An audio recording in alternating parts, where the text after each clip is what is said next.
Es lo primero que un hombre cambia cuando conoce a su Dios. En Primera de Crónicas 29, del 3 al 33, hay una historia que me encantó porque define o describe, mejor dicho, todo lo que hace un hombre cuando realmente conoce a su Creador. Y en ese proceso de conocer a tu Creador, cambias de mentalidad. Para ese proceso, los judíos tienen una palabra que se llama teshuvah.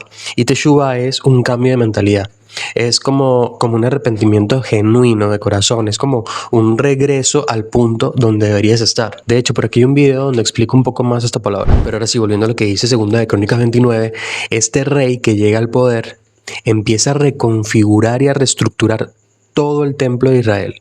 En este momento, ellos empiezan a limpiar, a ofrecer sacrificios, a encender todas esas luces que estaban apagadas, a sacar de ahí lo que no debía estar. Y todo esto trajo una motivación y posteriormente una transformación al pueblo de Israel. Ese rey se llamaba Ezequías, pero si hay algo muy importante que hizo este rey fue restablecer el culto, más allá de lo físico, más allá de limpiar el templo, restableció el propósito que tenía ese templo. Y como lo decía con la palabra teshuvah o cambio de mentalidad o arrepentirse, es un regreso a tu propósito.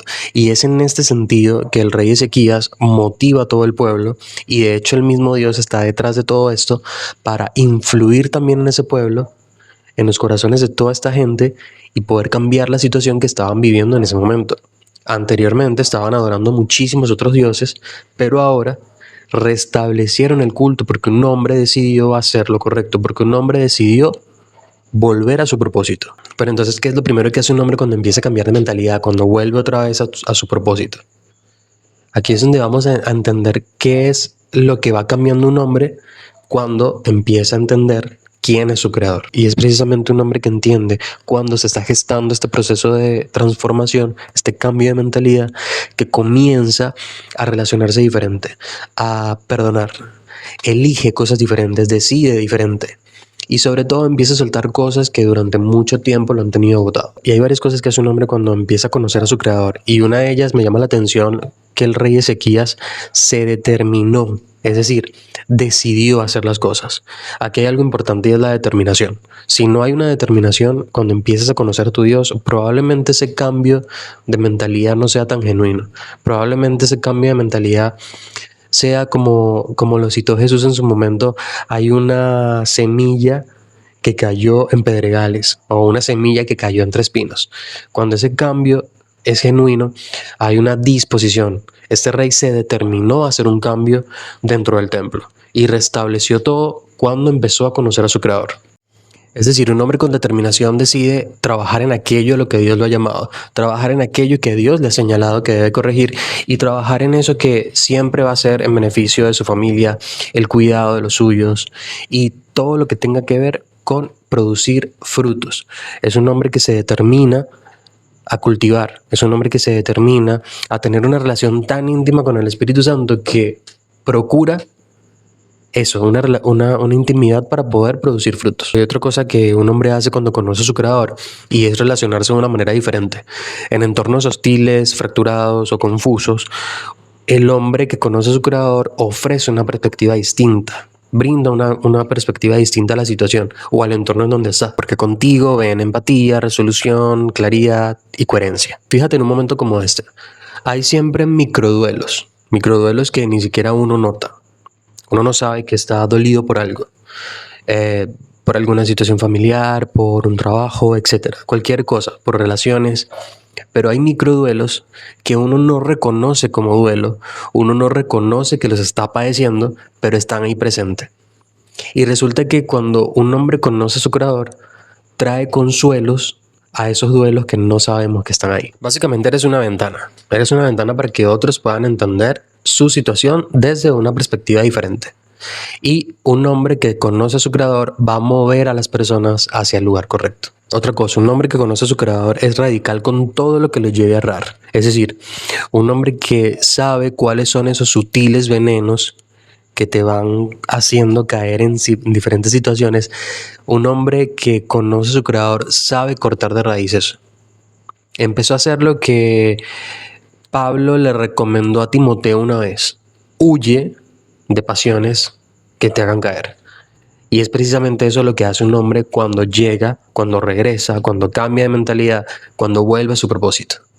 Huye de todas esas cosas, es radical con todo aquello que lo haga caer. Mucho de este veneno que no vemos crece sutilmente, por eso muchas veces no nos damos cuenta, sino hasta que llegamos a cometer esos errores que transforman toda la realidad y quedan consecuencias que después debemos restaurar. Recuerdo primera de Samuel 15 cuando Saúl va a la guerra y Dios le dice que no tome nada de sus enemigos, porque es precisamente eso lo que empieza a contaminarte.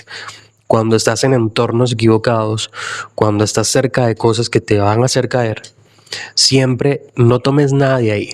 Puedes ser de bendición, puedes estar a llegar y ofrecer una perspectiva diferente.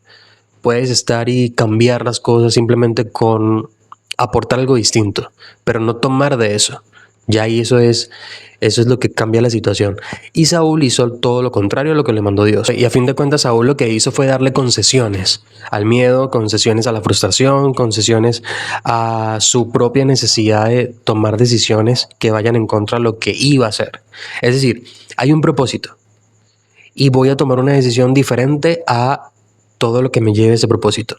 Precisamente eso es lo que hizo Saúl. Le trajo demasiadas consecuencias que lo alejaron de Dios, pero lo que quiero destacar aquí es eso, las pequeñas concesiones que se le dan a las cosas que nos envenenan. Así como el rey Ezequías empezó a restablecer el culto en el templo, un hombre que conoce a su creador empieza a generar cambios profundos. Es decir, llámale hábitos, vicios, personas, entornos o respuestas automáticas que hieren, siempre hay un cambio profundo. No simplemente es voy a dejar de responder así o voy a intentar relacionarme diferente con esta persona. No, hay un cambio profundo detrás de todo eso. Siempre hay un trasfondo cuando un hombre realmente conoce a su creador. Y un hombre que conoce a Jesús sabe trabajar por una identidad coherente. Todo lo que dice Dios que es, pero a la vez trabajando en esas heridas que dicen cosas muy diferentes a las que Dios ya nos ha dicho. Importante, un hombre que conoce a su creador no le abre puertas a conversaciones que te lleven a microinfidelidades, es decir, a una necesidad por ser reconocido, priorizar ser reconocido en lugar de cuidar la relación que ya tienes. A fin de cuentas, la infidelidad en muchos casos, no todos, pero en muchos casos es motivada por la búsqueda de una identidad. Aunque como seres humanos siempre estamos expuestos a cometer errores, la idea es no abrirle las puertas a esas microinfidelidades que te van a llevar simplemente a consumar cosas que iban en contra de tu identidad. Básicamente es un hombre que eligió cuidar porque aprendió a ser vulnerable. Eso es un hombre que conoce a su creador. Pero ¿qué es lo primero que hace un hombre cuando conoce a su creador? Lo primero que hace es saber de dónde viene su salvación. Un hombre que conoce a su creador ya no empieza a tapar con pañitos de agua tibia las fallas de su carácter, sino que aprendió a ser vulnerable y busca una red de apoyo con la cual pueda crecer, formarse, relacionarse diferente, exponerse a cosas diferentes, y por eso empieza a crear realidades que vayan en ese mismo rumbo de su propósito.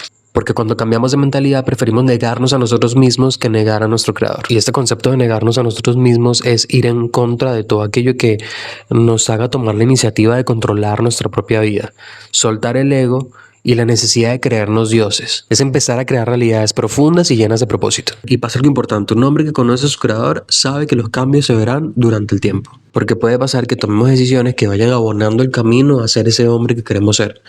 Pero hay cambios profundos que solamente ocurren cuando a lo largo del tiempo sostenemos esa convicción, cuando a lo largo del tiempo sostenemos ese cambio que queremos. Es como el concepto de la verdad. La verdad es sostenible durante el tiempo, permanece y no tiene sombra de variación.